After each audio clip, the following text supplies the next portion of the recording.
እሺ እንዴት ነህ? ሰላም ነህ ሆይ? ሰላም ሰላም፣ እንዴት ዋልክ?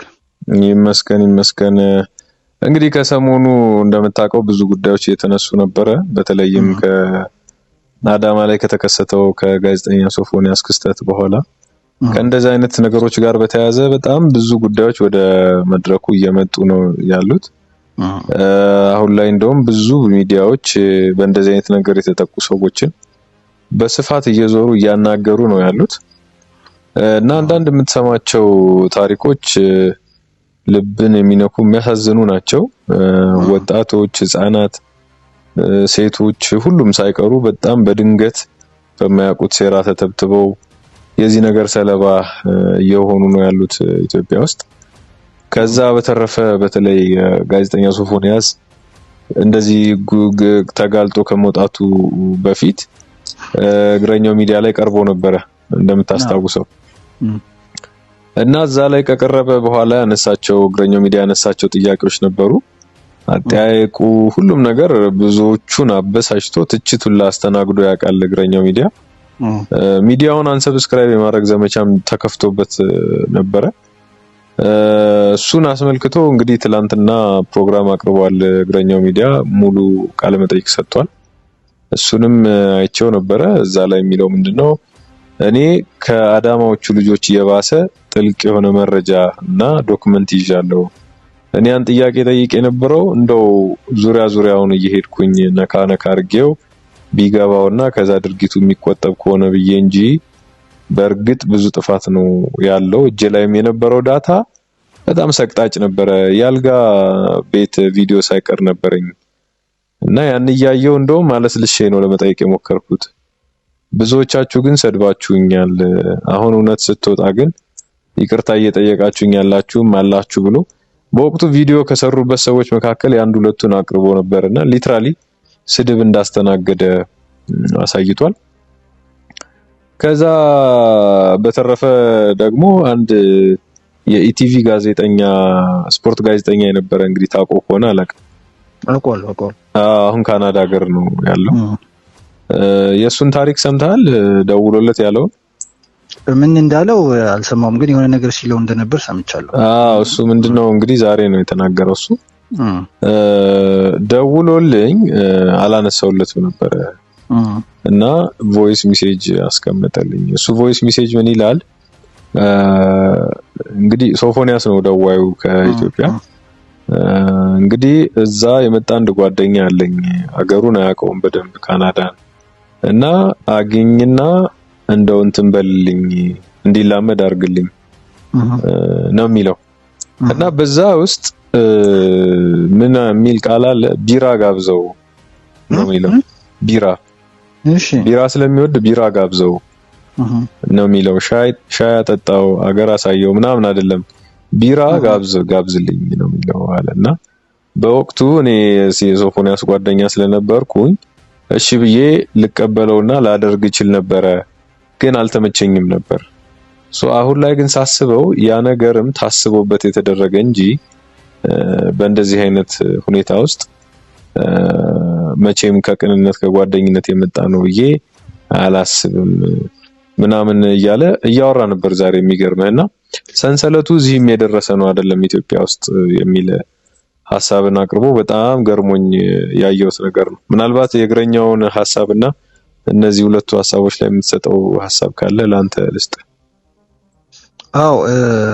የእግረኛው ጋር ከሱ ጋር ልጀምርና በእውነት እግረኛው ሲያወራ ንግግሩ፣ እርጋታው ምናምን በዚህ ነገር ላይ በጣም እንደተነካ ያስታውቃል።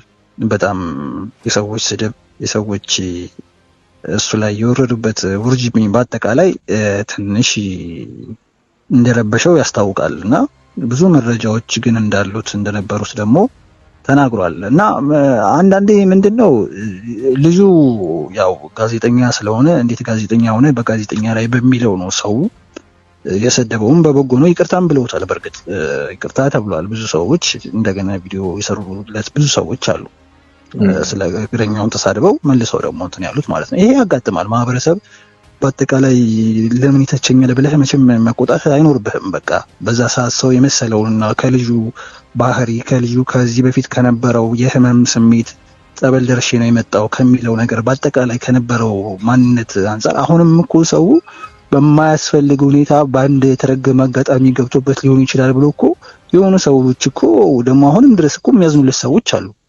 ገብተዋል እንኳን ያኔ አይደለም ነው በሚል በብዥታ ውስጥ ቀርቶ ማለት ነው። እና አንዳንድ ጋዜጠኛ እግረኛው ትችቶችን መቀበል አለበት፣ ግዴታ ነው። በቃ የሰው ልጅ ሊሰድብ ይችላል፣ የሆነ ነገር ሊል ይችላል። አንተ ግን ጋዜጠኛ ስትሆንና እንደዚህ አይነት ነገሮች ላይ በምትደርስበት ሰዓት ምንም ነገሮችን ለመቀበል ነው። ብዙ ጋዜጠኞች በብዙ ምክንያት ከዚህ በላይ ብዙ ዋጋ የከፈሉ ጋዜጠኞች አሉ። ስለዚህ እነሱን እንደ ሮል ሞዴል ተጠቅመህ እነዛን ነገሮች ማለፍ ነው እንጂ ያለብህ ያን ያክል ውስጥህም እንትን ሊል አይገባም። ምንድነው አሁን ደብቄለት ነው ወይ ምናምን እንደዚህ ብሎም ያን ያክል ብዙም ማጉላት የለበትም። በቃ ኦልሬዲ በቃ ጊዜ ፈርዶ የለ ጊዜ ፈርዷል። ስለዚህ ማውራቱ ጥሩ ነው። በዛ ሰዓት ያደረጋችሁት ነገር ልክ አልነበረም። ሰዎች ሆይ ህዝቤ ሆይ ተጠንቀቁ፣ እንደዚህ አይነት ነገሮች ስላሉ የኔ መሰደብ ችግር የለውም ብሏልም። ግን ሲል ያው ትንሽ እንደተሰማ ያስታውቃል። የኔ መሰደብ ችግር የለውም፣ ግን ደግሞ እንደዚህ አይነት በአካባቢያችሁ አሁንም ድረስ ስላሉ ስለሚኖሩ ተጠንቀቁ በቃ ምናምን ብሎ እንትን ቢል ጥሩ ነው ብሏል። ግን በአንድ በልኩ ደግሞ ትንሽ እኔ ትክክል ነኝ የሚልም ነገር የሚመስልም ነገር እንትን ብሏል። ዞሮ ዞሮ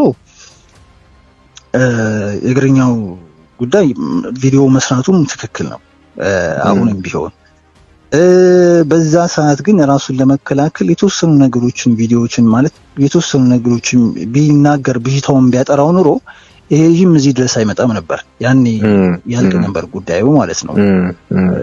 ስለዚህ ነገሩ ተራዘመና እንትን አለ እንጂ እኔ በሆን ከራሴ የራሴ መረጃ ካለኝ አትሊስት ሌሎች ነገሮችን የጋዜጠኝነት ወይም ደግሞ የሆነ ኢቲክሱ እስከሚፈቅደው ድረስ ሊሄድ ይችላል።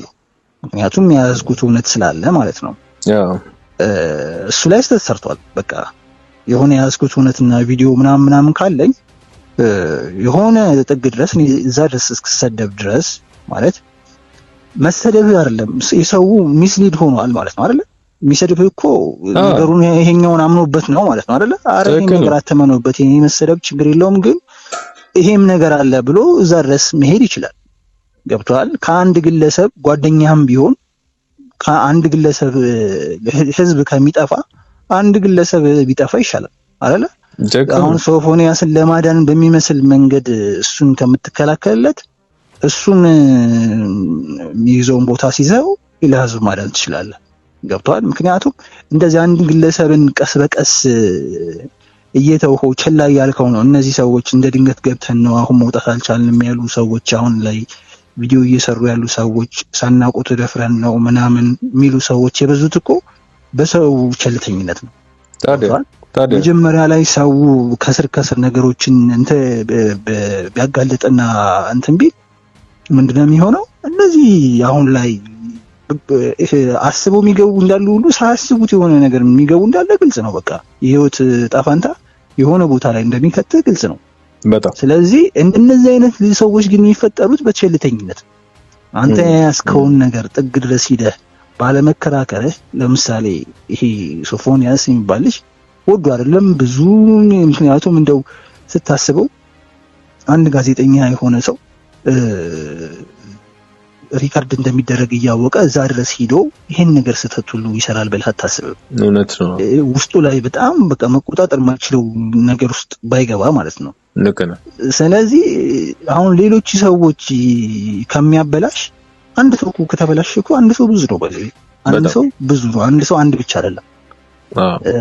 ስለዚህ እንደዛ ከሚያደርግ ያኔ ነገሮችን ማቆም ይችላል ብዬ አስባለሁ። እነዚህ ደግሞ አሁን ላይ የሚሉት እንደዚህ ነገሮችን እኛም ወደን አይደለም ምናምን ስለተባለ ግን ለነሱ ይታዘንላቸው ሌላ ጉዳይ ነው። ህግ ደግሞ ሌላ ጉዳይ ነው።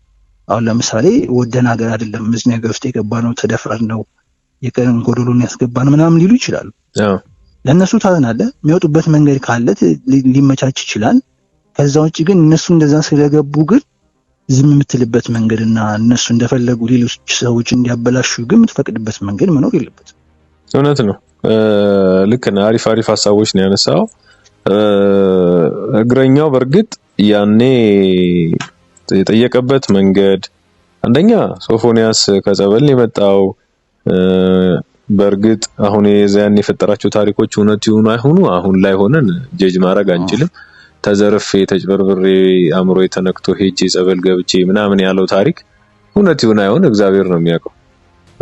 ግን በወቅቱ እሱ ስነ ልቦና ነው በህብረተሰቡ ዘንድ የተጋባው። ስለዚህ ቪክቲም ሳይኮሎጂ ተጠቅሞብናል። ከዛ እሱን ታሪክ አቀረበ።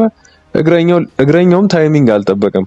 ያንን ታሪክ ካስወራው በኋላ ወደ ማፋጠጡ ሲገባ ሰው አዘነለት ገባ። ስለዚህ እግረኛውን ለመተቸት ተሽቀዳደመ ማለት ነው። ብዙ ሰው እግረኛውን የተቸበት ዋነኛ ምክንያት እሱ ነው። ሁለተኛ ነገር እግረኛው ያለው መረጃ ህዝቡ ዘንድ የለም። ስለዚህ ህዝቡ ዘንድ ሆኖ እኩል የአእምሮ ዝግጁነት ቢኖር ከእግረኛው ጋር እግረኛው ማንንም አይተቸው። ስለዚህ እግረኛው ተተቸው ሊል አይገባም። በቃ በወቅቱ የነበረው ሪያሊቲ እና ህዝቡ ያውቀው የነበረው እውነትና እሱ የሚያውቀው የተለያየ ነበረ። እግረኛው የጠየቀበት መንገድ በእርግጥ እግረኛው ውስጡ ያን ሁሉ መረጃ ስላለ ውስጡ እያስጨነቀው ነበር ማለት ነው እንደዛ ሲያፋጥጠው ሊሞክር የፈለገውና በወቅቱ ምቀኝነትም ይመስል ነበር ብላብላ ብዙ ነገርም ነበር። እንደውም ሚዲያን አስተዋውቅልኝ ሲለው ካስታወስክ ደግሞ በዚህ ሶፊዬ ነው ምናምን ብለህ ራስን አቆላምጠ ለሰጠው ሚዲያማ እንደዚህ አይነት ማስታወቂያ አንሰራም ግን ወደፊት እግዚአብሔር ብሎ ተስተካክሎ ምናምን ይሏል። አይተቆነ ዘጋ ተስተካክሎ ደና ሆነ የምትመጣ ከሆነ ያኔ እንግዲህ ስታሳየን በደንብ ስራህን አይተን ስናምን እናስተዋውቅልሃለን አለውና በወቅቱ ያችን ያለበት ምክንያት አሁን ወደ ኋላ ተመልሰህ ሲገባ እንግዲህ ከእንደዚህ አይነት አመል ወጥተህ ከመጣህ አይነት ነው። ስለዚህ አልተሳካም። ልጁም በግላጭ ተያዘ ማለት ነውና እግረኛው የነበረው ነገር እሱ ነው። ከዛ በኋላ ግን ያው እንግዲህ የሆነው ሆኗል። እሱም ወጥቶ ከአዳማው ቪዲዮ በኋላ እንደውም እኔ ጋር ያሉት ከአዳማው የባሱ ናቸው።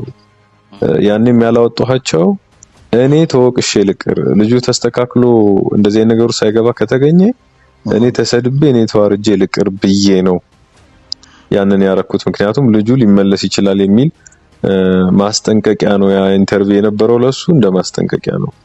ስለዚህ ህይወቴ ነገር ይመሰቃቀል ይችላል ብሎ አስቦ ይመለሳል በሚል ነው። አልሆነም እንግዲህ ምንም ማድረግ አይቻልም ብሎ ነው ቪዲዮውን የሰራው። ብዙዎቹም ይቅርታ እየላኩለት እንደሆነ ተናግሯል። በእርግጥ ይቅርታ መጠየቁም ልክም ነው ልክም ላይሆን ይችላል። ምክንያቱም በወቅቱ ያለው ሁኔታ ስለሚወስነው ማለት ነው። ሌላው ግን እንግዲህ በተጨማሪ የምናነሳው ብዙ ታሪኮች እየወጡ ነው ከሶፎንያስ በኋላ።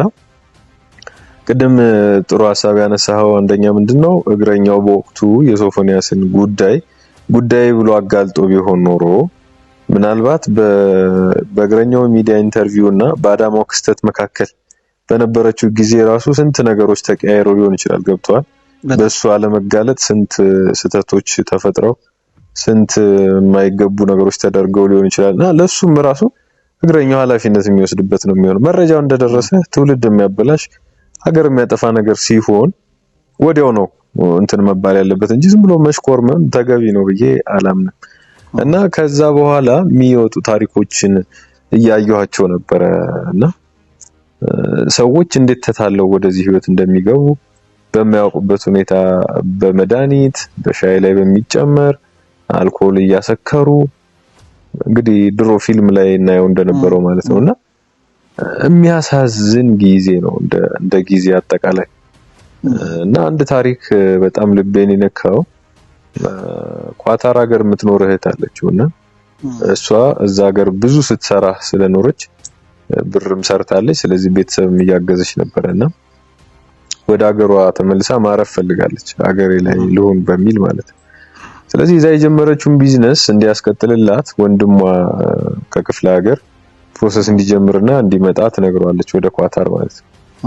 ስለዚህ ብር ትልክለትና ፕሮሰስ እያስፈጸመ በነበረ ሰዓት የሚያግዘው ሰው ያጣል። ያው ለአዲስ አበባ አዲስ ነው የሚኖርባቸውም ሰዎች የሩቅ ዘመዶች ናቸው። ስለዚህ ያው ጊዜ ወሰደባት ብቻ እሷ መምጣት ከፈለገችበት ጊዜ ወሰደና የሆነ ቀን ከቤተክርስቲያን እየተመለሰ ወክ እያደረገ ስልክ ትደውልለታለች ከኳታር ማለት እና ስልክ ሲያወራት ያው ሰውም የለኝም እንደምታውቂው ተረጋጊ ዝም ብዬ ለደላላ በከፍል ሊበሉኝ ይችላሉ ስለዚህ ቀስ ብዬ ነው እንደዚህ ያለ ብቻ ብዙ ታሪክ ያወራል።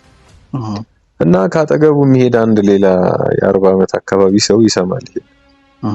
ሲሰማ ስልኩን ሲጨርስ ጠጋ ብሎ ምን ቸግሮ ነው ምናምን ሲለው እንደዚህ ነበረ እንደዚህ ቸገረኝ ምናምን ይላል። እና ልጁ የክፍለ ሀገር እንግዲህ የሆነ ነገር ሲቸግር ሰው መጥቶ ወዲያው ያግዛል ያለ ምንም ምላሽ ጠብቆ ምናምን ሳይሆን ያግዛል በቃ። እና ላግዝ ሲለው እንደዛ ነው የመሰለው እሱ እንዴ በጣም አሪፍ በቃ እግዚአብሔር የላከልኝ ሰው ነው ብሎ ተቀበለው ማለት ነው። ከዛ ስልክ ተቀያየሩ ሄደ። በዛን ቀን ሄደ። በነጋታው ደወለለት። ሻይ እየጠጣን እናወራለው ሄደ። ሻይ እየጠጡ ሊያወሩ እንግዲህ ሰውየው በጣም የሥራ ሰው ነው አሁን እኔ ማገናኝ ስለዚህ እሱ ሰውዬ በሚል ነገሮችን አርግና ይሸኛል ይለዋል ማለት ነው። ከዛ እሺ ብለው ይለያያሉ። አሁንም በሚቀጥለው ቀን ዶክመንት ይዘናና ወደ ሰውየው ወስደሃለሁ ይለዋል። እና 11 ሰዓት እንደዚህ ምሽት አካባቢ ይዞት ይሄዳል ማለት ነው ሰውየው ላይ። የት ነው የሚወስደው? የሰውየው መኖሪያ ቤት። ስለዚህ መኖሪያ ቤት ከገቡ በኋላ የሚጠጣ ቀረበ፣ አጠጡት ማለት ነው። ልጁም ጠጣ። ከዛ መጨረሻ ላይ ራሱን ያገኘው ቱቦ ስር ወድቆ ነው። ቱቦ ስር ወድቋል። ያው እንግዲህ የማይሆን ነገር አድርገውታል። እንደዚህ አይነት ጉዳዮች ተከሰቱበት። ከዛ በኋላ የአዲስ አበባ ሰው ራሱ ጨካኝ ነው ብዬ ነው የማስበው። እያዩኝ አልፎ ነበረ ወድቄ ምናምን አለና ከክፍለ ሀገር ሄዶ እንደዛ አይነት ክስተት አጋጠመው። እንግዲህ በዛች አንድ ስልክ ልውውጥ ማለት ነው ሰው አማኝ በመሆኑ እና እዚህ ህይወት ውስጥ ገብቼ አሁንም ሳለቅስ እኖራለሁ። አንዳንዴ ራሴን ላጠፋ ሞክራለሁ። አንዳንዴ ቤተሰብ ምን ይሆናል የሚል ጭንቀትም ይገባኛል። እና አሁን 2 አመት ሆኖታል እንግዲህ አስብ ይሄ ልጅ እንደዛ ከተደረገ ማለት ነው። እና የኳታሩም ጉዞ አልተሳካም። በእንደዚህ አይነት ህይወት ውስጥ ነው አሁን ያለው። እያንዳንዷን ደቂቃ በእንባ ነው የሚያወራት። እያንዳንዷን ደቂቃ ልክ በእንደዚህ አይነት ህይወት ውስጥ የገቡ ሰዎች አሉ ነው ልልህ የምፈልገው። በእንደዚህ አይነት ሲቹዌሽን ውስጥ እንደዚህ አይነት ሰዎችን የምታድነው እንዴት ነው?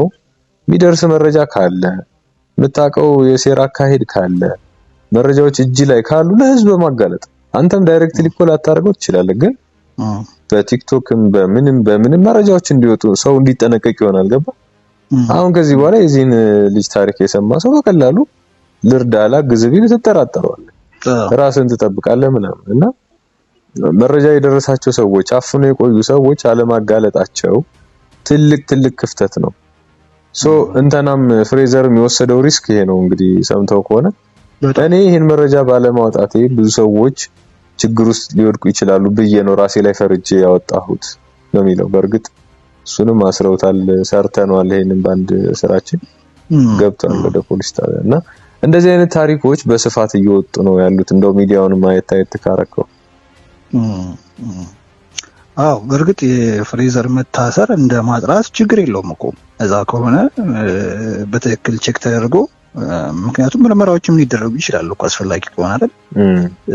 ስለዚህ እንደዚህ አይነት ምርመራዎች የተደረገው ሐኪም እንትን ነው ካለው ለመሰለህ ስላጋለጠ ይታሰር ማለት ሳይሆን በፖዚቲቭ ወይ ካየ ነው ለሱም ጥሩ ነው። ነገ ሲወጣ አይ በፖሊስ ምርመራ መሰረት ነፃ ነው ይባላል አይደል? እንደዚህ አይነት ነገሮች ካሉ ለሱ ራሱ ያለውን ኮንፊደንስ አስበው፣ ያለውን ደስታ አስበው፣ ትክክለኛ ሰው ከሆነ ማለት ነውና እኔ በግሌ ራሱ ፍሬዘር የሚጠላው አይመስለኝም መታሰሩን። ማለቴ ለምርመራ መፈለጉን መጥላት ኖርማል ከሆንክ መጥላት የለብህም። ምክንያቱም የትኛውንም አይነት ክሮስ ቼክ ተደርጎ ነፃ የሚችል ሰው ሊሆን ስለሚችል ማለት ነው። የሚያሳስብ ነገር አይደለም ማውጣቱ ነገሮችን ማውጣቱ እንደ አንድ እሱን ከምርመራ በኋላ ስለ ፍሬዘር የምናወራ ስለሚሆን ማለት ነው። እንደ አንድ ግን ሰው ስታየው በዚህ ሌቭል በዚህ ደረጃ መውጣቱ ብዙ ነገሮች እንዲቀያየሩ ያደርጋል። በጣም ሰው አለርም እንዲሆን ያደርጋል። ሰዎች ዝም ብሎ ማንም ሰዎች ጋር ዝም ብሎ አሁን አይተ ከሆነ በሶሻል ሚዲያው በአጠቃላይ ከዚህ በኋላ ወንድ ጋር ራሱ አቆላምጣቸው አትጥሩኝ ከሆነ በቃ ያልሆነ አይነት ንግግር ከወንድ ጋር ማውራት እንደማይፈልጉ ማያውቁት ወንድ ጋር መሆን እንደማይፈልጉ ምናምን ብዙ ወሬዎች አሉ። ኢቭን የሚያውቁትንም ሰው እንደሚጠራጠሩ በተለይ ደግሞ ወንድ ላጤ ሰዎች በጣም መጠንቀቅ ያለባቸው ነገር ይሄ ጓደኛዬ ነው ብለህ ድሮ አብሮ የሚኖር ጓደኛ አብሮ አደገ ምናምን ሊኖር ይችላል። አብሮ የተማረ ሰው ዩኒቨርሲቲ ካምፓስ አብሮ የኖረ ሰው ምናምን ሊኖር ይችላል። እና ዛሬ አንተ ቤት ነው የመጣው ምናምን ሊል ይችላል። በጭራሽ የወንድ ጓደኛ ቤት ማድረግ የለበትም። በቃ ለምን መሰለህ?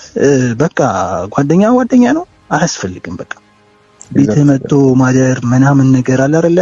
ሁኔታውን ማጣራት አለብህ፣ ቼክ ማድረግ አለብህ። ካነጋገሩ ድሮ ከነበረው የሰውነት ቅርጽ ምናምን በደንብ ማጥናት አለብህ። አሁን ድሮ በደግነት በየዋህነት እንደ ስንት ነገር አሳልፈን ብለህ ቤት ልታሳድረው ትችላለህ። ገብቶሃል? በተለይ ከውጭ ሀገር የሚመጡ ዲያስፖራዎች ምናምን ነገር አሁን አንድ የሰማሁት ታሪክ ልንገርህና ከውጭ ሀገር ሴት ናት ልጅቱ ወደዚህ ወደ ውጭ ሀገር ስትሄድ ከስንት ዓመት በኋላ ልክ ቀይራለች፣ ጾታ ቀይራ ነው የመጣችውና እዚህ አብሮ አደጓ ነበረችና ስትመጣ እሷ ጋር ለነሽ ምናምን ተሳሳሙ ምናምንና ከዛ በኋላ ምን እንደተፈጠረ ታውቃለህ? በቃ አጓጉል ነገር ታሻሸኛለች ምናምን አለች ይችኛቱ ማለት ነው ስታወራ እና ምንድነው እቺ በጣም እንትን ሆነችብኝ ድሮ አሁን በጣም ጭምት የሆነ ነገርና ያገሩ ተጽዕኖ ነው ብዬ ነው አለችና ግን ከዛ በኋላ አብረን ለምን እኔ ባለ ትዳር ነኝ አለች ስታወራ እና የሆነ ጊዜ ለምን አንጋውታ እናደርግም ማንወጣ ማንዝናናም ተባብሎ ያው ዲያስፖራ ስለሆነች ስለመጣች ተገናኙ ማለት ነው። በዛ ጋፕ ባለቤቷ እሷና እዚህ ደግሞ የምትኖር ሌላ ልጅ ነበር የነሱ ጓደኛ ማለት ነው። ሌላ የዚህኛቷ እዚህ ሀገር ያለችው ጓደኛ ነበረች። እሷንም በቃ ለምን ጥለናት እንሄዳለን ብለው እሷ ጋር ሄዱ ምናምን እና ባለቤቷ እና እሷ ያው ቤታቸው ምናምን አደሩ ማለት ነው። እሷ ግን ያችን ልጅ ጋር አደረች ማለት ነው።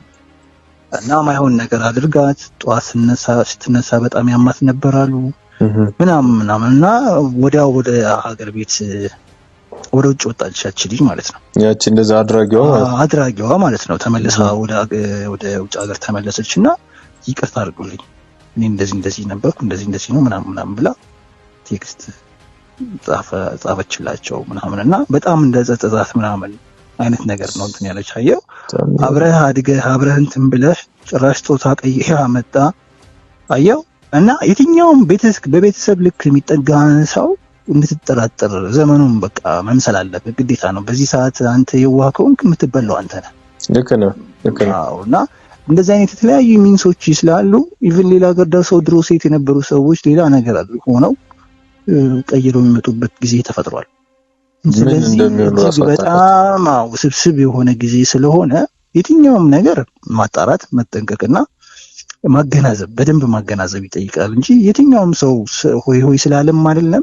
እንዳልኩህ ነው ብዙ ሰዎች የሚማሩበት ነገር ነው። ራሳቸውን ደግሞ ማውጣትና ማሳየት የሚፈልጉበት መንገድ የራሳቸው ሳይኮሎጂ ሳይካትሪስት ብዙ ነገሮች ስለሚኖራቸው በብዙ መንገድ መውጣት ይችላሉ። ግን እንደዛ ስለሆኑ ባልሆነ መንገድ ስለገቡ ግን ብቻ ተጠያቂ የማይሆኑበት መንገድ ይፈጠር መባል ግን ማስፋፋትና እጅግ በጣም ሌላ ነገሩን ከቀን ወደ ቀን ወደ ውጥንቅጥ ውስጥ መክተት ነው የሚሆነው ወይንም በአጠቃላይ ሳጠቃልለው። ልክ ነህ። እንግዲህ ዋናው የዚህ ፕሮግራም ዓላማ በእንደዚህ አይነት ታሪኮች መማሪያነት ብዙ ሰው እንዲድን መሆን አለበት። የማይሆኑ ጉዳዮች ውስጥ የሚመስሉ ነገሮችም ሲኖሩ ለጥንቃቄ እንዲረዳ መሆን አለበት። ገባ? አሁን በአንድ ሰውና በአንድ ሰው በጋዜጠኛ ሶፎንያስ ያው ታዋቂ ስለሆነ ገን ወጣ እንጂ በየሜዳው በየምናምኑ እንግዲህ ተበራክቷል የሚል ነው የአብዛኛው ሰው ድምዳሜ እንደዛ። ስለዚህ የማይሆኑ ነገሮች ቅድም እንዳልከው ነው አሁን በሶሻል ሚዲያውን አንቺ ያትበለኝ ምናምን ማለት የተጀመረ ከዚህ ልምምድ ነው የመጣው። ገባ? አንቺ አንተ ምናምን ከዚህ ከአጠራር ለውጦቻችን ነው እየሰፋ የመጣውና ለእያንዳንዱ ነገር ትኩረት የምንሰጥበት ጊዜ የደረሰ ይመስለኛልና እንደ በፊቱ ጊዜው በቀላሉ ተቀልዶ ተጫውቶ ምናምን የሚታለፍበት ዘመን አይደለም እየሆነ ያለውና ጥንቃቄ ያስፈልጋል ለማለት ነው። እንግዲህ በሰፊው ወደፊት በእርግጥ ብዙ ታሪኮች እየወጡ ናቸው ያሉት። ለዛሬ ይሄን ብለናል። ለሚቀጥለው ደግሞ ሌላ ምንሰራ ነው የሚሆነው። እንቀጥላለን እንግዲህ ይሄን ያለው ነገር ለነበረን ጊዜ አመሰግናለሁ። መልካም ምሽት ይሁንልህ። መልካም ጊዜ ላንተም። እሺ ቻው።